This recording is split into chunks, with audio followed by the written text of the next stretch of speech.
آپ کو پتہ ہے حضرت عبداللہ ابن زبیر رضی اللہ تعالیٰ عنہ جب حجاج بن یوسف کے مقابلے میں آئے ہیں نا، تو آپ کی والدہ حضرت اسماء بنت ابی بکر جناب صدیق اکبر کی بڑی صاحبزادی، ان کی عمر 90 سال سے زیادہ تھی، ماں بوڑھی تھی۔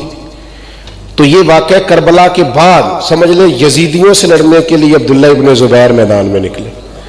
تو حجاج بن یوسف سے اور لشکر سے مقابلہ جب ہو رہا تھا تو بظاہر غالب آ گیا وہ حجاج بن یوسف اور حضرت عبداللہ ابن زبیر جو حضرت صدیق اکبر کے نواسے ہیں اور مدینہ منورہ میں ہجرت کے بعد پیدا ہونے والے سب سے پہلے بچے، جن کو گٹی رسول پاک نے عطا فرمائی صلی اللہ تعالی علیہ وسلم۔ حضرت عبداللہ ابن زبیر اپنی 90 سال کی ماں سے مشورہ کرنے آئے، بوڑھی اماں سے۔ عورتیں بزدل نہیں کر دیتی بڑے لوگوں کو، کمزور نہیں بنا دیتی، ان کے آنسوؤں میں بڑے سارے لوگ ایسے ہوتے ہیں جو بزدلی نہیں دکھا جاتے۔ اپنی 90 سال کی ماں سے مشورہ کرتے ہیں، کہتے ہیں اماں میرے کچھ دوست شہید ہو گئے ہیں، کچھ پیچھے ہٹ گئے، پسپا ہو گئے، اب مجھے بتاؤ میں کیا کرنا ہے۔ تو حضرت اسماء کہنے لگے پتر باقی ساری باتیں بعد میں بتاؤں گی، پہلے یہ بتا تو ہے حق پہ؟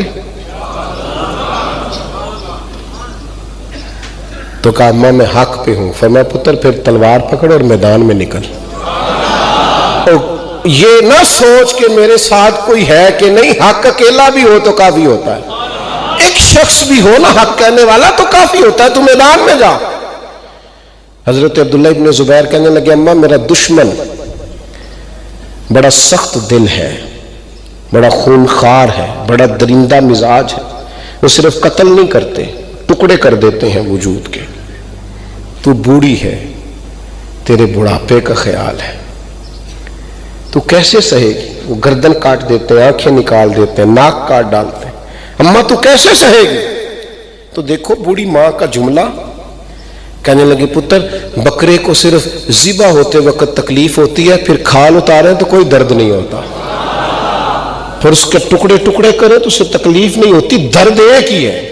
جان نکلتے وقت جا میرا پتر میدان میں نکل، میں شہید کی ماں بن کے جینا پسند کروں گی۔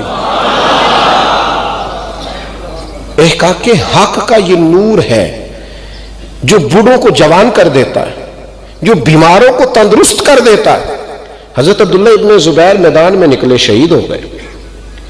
حجاج بن یوسف نے مکہ معظمہ کے چوک میں ان کی مقدس لاش کو لٹکا دیا، کئی دنوں تک ان کا جسم مبارک وہاں لٹکا رہا چوک میں، لیکن لوگ کہتے ہیں اتنے دن بیت گئے تھے پر جب بھی